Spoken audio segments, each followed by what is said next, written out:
Assalamualaikum warahmatullahi wabarakatuh. Waalaikumsalam warahmatullahi wabarakatuh.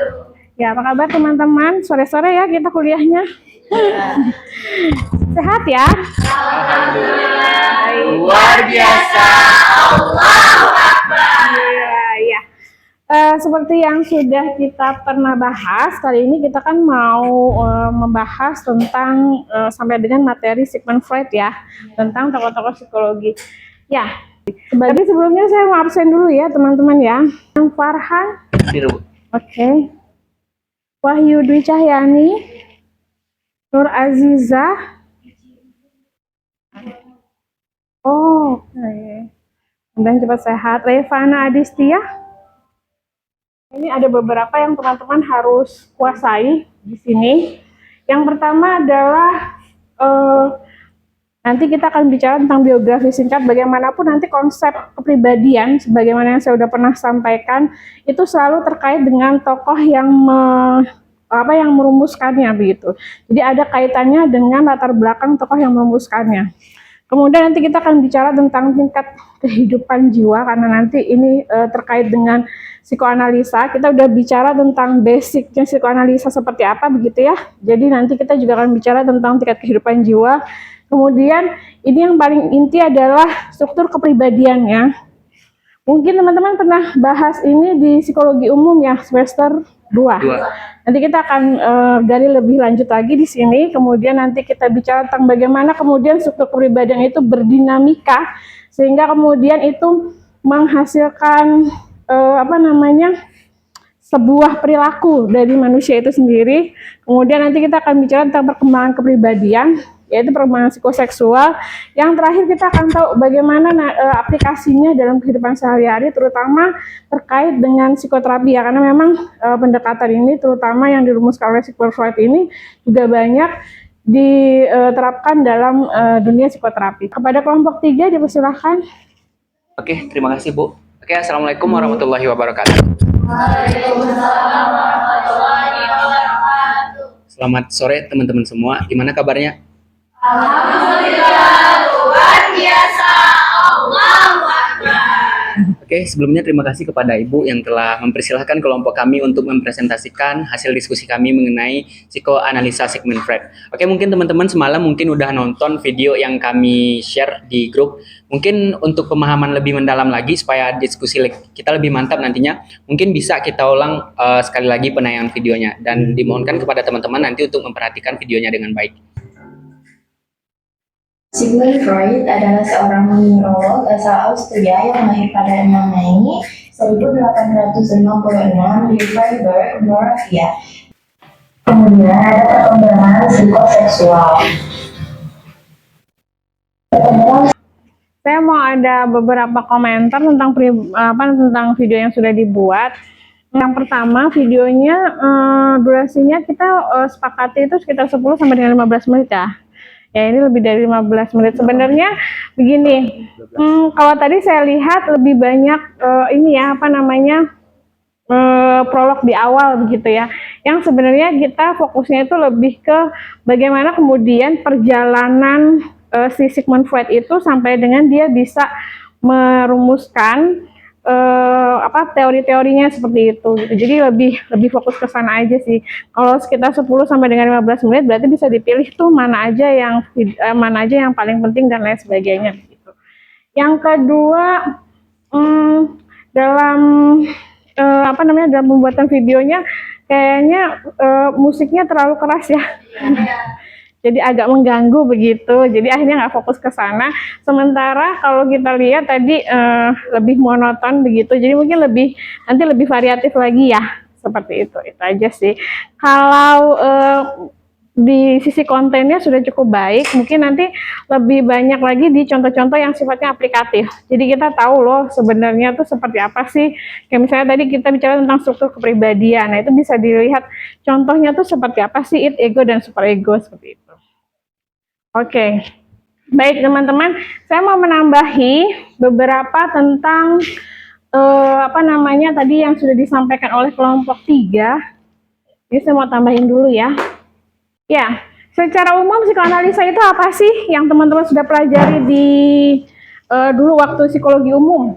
Psikologi umumnya sudah belajar kah? Oke. Psikoanalisa itu apa sih? Kemarin kita juga sudah membahas sedikit ya. Pandangan atau aliran dalam psikologi yang menekankan pada bisa dibaca ya. Iya, ketidaksadaran sebagai determinan dari perilaku manusia. Ini memang agak berbeda dengan pendekatan yang lain begitu ya kalau kita lihat. Jadi sebenarnya agak lumayan nyentrik begitu ya teorinya kalau dibilang, kalau misalnya dipikir-pikir begitu ya. Karena memang beliau itu teori-teori dan konsepnya itu bukan beliau cetuskan dari laboratorium yang melalui eksperimen-eksperimen, tapi beliau mencetuskannya itu backgroundnya itu dari ruang konseling yang ada gitu. Salah satu yang kemudian terkenal itu bukunya beliau tentang Anao. Ada beberapa konsep yang mungkin ini masih diterapkan, bukan mungkin ya, tapi masih diterapkan di dunia psikologi saat ini, terutama di psikoterapi. Misalnya analisis mimpi, itu saya nggak belajar tentang itu, saya nggak mendalami itu, tapi misalnya begini, analisis mimpi itu begini, bagaimana kemudian mimpi seseorang itu bisa merepresentasikan kebutuhannya. Kayak contohnya begini, seorang perempuan yang bermimpi masuk ke dalam ruangan, diinterpretasikan adalah sebagai sebuah kebutuhan perempuan itu akan seksualitas. Ya, nggak tahu itu mekanismenya seperti apa ya, karena saya nggak mendalami itu kebetulan. Jadi pasien itu dibiarkan untuk dia memakan apa yang dia rasakan begitu. Nah kemudian si terapis itu bisa menganalisis lewat kata-kata kunci yang disampaikan oleh si klien itu. Sehingga kemudian kata-kata kunci itu bisa merepresentasikan dari keadaan bawah sadarnya atau kebutuhan-kebutuhan instingtualnya. Dalam rangka mengatasi kecemasan, individu itu biasanya mengeluarkan yang namanya mekanisme pertahanan ego. Jadi, mekanisme pertahanan ego itu dalam rangka untuk bisa mengatasi kecemasan-kecemasan itu, menjaga harga diri. Kan kalau cemas itu kan karena harga dirinya bisa terancam gitu ya, atau merasa tidak aman begitu ya. Sehingga kemudian butuh yang namanya mekanisme pertahanan ego. Meringankan penderitaan. Kalau rasanya terancam gitu, gimana sih rasanya menderita kan?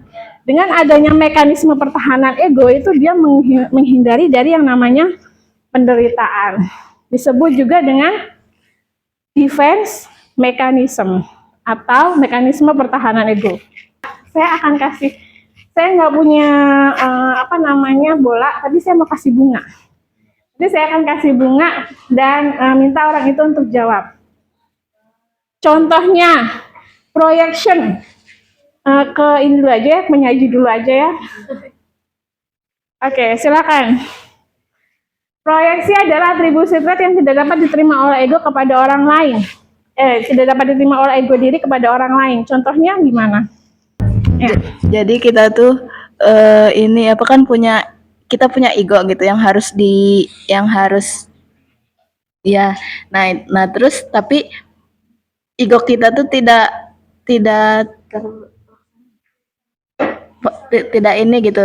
terlakukan, ya tersalurkan. Jadi itu bikin kita tidak menerima gitu terhadap orang lain itu. Oh, siapa nama kamu? Kansa. Jadi Kansa suka sama seseorang, gitu ya. Terus ternyata orang itu nggak suka sama dia. Tapi karena untuk bisa menutupi hal itu, jadi Kansa bilang, bukan aku kok yang suka sama dia, tapi teman aku, gitu. Berikutnya coba rationalization, ya. Ibu. Silakan diberikan kepada yang terbaik. Kasih tepuk tangan. Ya, senang. Rasionalisasi atau memberi alasan yang masuk akal dengan perbuatan yang tidak dapat diterima oleh ego. Memberi alasan yang masuk akal pada perbuatan yang tidak dapat diterima oleh ego. Contohnya tuh kayak waktu kita mau masuk ke perguruan tinggi, kayak misalkan saya mau masuk ke perguruan tinggi dengan jurusan psikologi. Terus saya nggak keterima di situ. Terus saya mikirnya, oh jurusan itu tuh nggak cocok bagi saya. Kayak merasionalkan itu tuh emang nggak cocok. Tapi sebenarnya saya tuh pengen banget masuk situ gitu. Iya, benar sekali, kita kasih aplaus. Diskriminasi adalah dorongan negatif yang juga menjadi perilaku yang dapat diterima oleh masyarakat. Misalkan ya,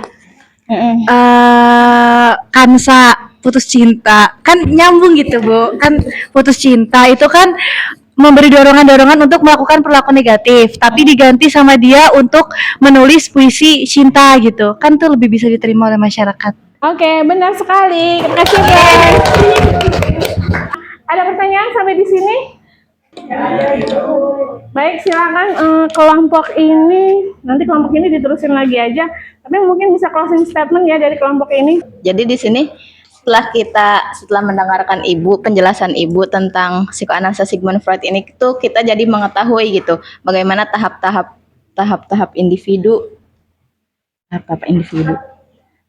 perkembangan gitu dari yang ada tadi yang penjelasan tentang id, ego dan superego, lalu perkembangan di dalam psikoanalisis Sigmund Freud itu kayak gimana, lebih paham. Mungkin itu saja dari saya. Sebenarnya ada beberapa poin yang kita bisa garis bawahi di sini. Yang pertama, kalau tadi kita bicara tentang bagaimana kemudian struktur kepribadian, bagaimana kemudian struktur itu berdinamika, kita kan tahu namanya dinamika kepribadian itu sifatnya kompleks. Jadi bukan hanya satu dan dua hal. Sehingga kemudian seperti yang saya sampaikan dan saya sering saya sampaikan gitu, kamu tidak bisa menjudge atau melihat kepribadian orang hanya dari satu atau dua perilaku. Seperti itu. Yang kedua, ternyata peran alam bawah sadar itu sangat besar. Ketidaksadaran itu perannya sangat besar dalam perilaku manusia, begitu.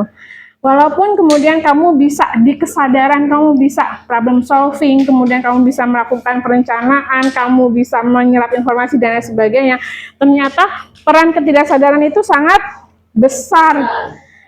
Kesadaran itu dikendalikan oleh ketidaksadaran. Contohnya, tadi sudah saya berikan contoh. Ada seseorang yang datang kepada saya. Orang ini pernah menyakiti saya, kemudian dia datang kepada saya mau kasih hadiah. Kira-kira bagaimana sikap saya? Sebal. Apalagi? Canggung, curiga, dan lain sebagainya. Karena punya pengalaman di masa lalu yang tersimpan di ketidaksadaran. Padahal sebenarnya secara objektif dia membawa hadiah gitu. Jadi begitu besar peran ketidaksadaran di sini. Jadi harus hati-hati dengan ketidaksadaran. Apa ketidaksadaran itu? Isinya insting, keyakinan, norma dan lain sebagainya. Yang terakhir adalah aplikasinya dalam praktek. Sebenarnya seperti tadi yang sudah saya sampaikan, psikoterapi, psikoanalisa itu sebagian besar sampai dengan saat ini itu masih dipraktekkan, tapi karena kompleks, kemudian dia prosesnya yang juga kompleks, sehingga kemudian kalau di situasi-situasi yang sekarang, di problem-problem yang sekarang yang membutuhkan untuk segera bisa ditangani, itu cukup memakan waktu, sehingga kemudian ini hanya beberapa pada gangguan-gangguan tertentu, seperti tadi gangguan-gangguan yang sifatnya gangguan kepribadian dan lain sebagainya. Biasanya ini diterapkan oleh ahlinya, yang emang harus ahlinya, khususnya psikiater biasanya masih menggunakan ini. Gitu. Saya sudah berikan tugas di Google Classroom, sudah dilihat? Belum, baik. Kalau gitu boleh dicatat tugasnya untuk didiskusikan di kelompok dan kemudian nanti bisa dikumpulkan di Google Classroom. Cukup. Baik, terima kasih banyak untuk perhatiannya. Sampai ketemu insya Allah di minggu depan ya teman-teman. Tetap sehat, tetap semangat. Wassalamualaikum warahmatullahi wabarakatuh.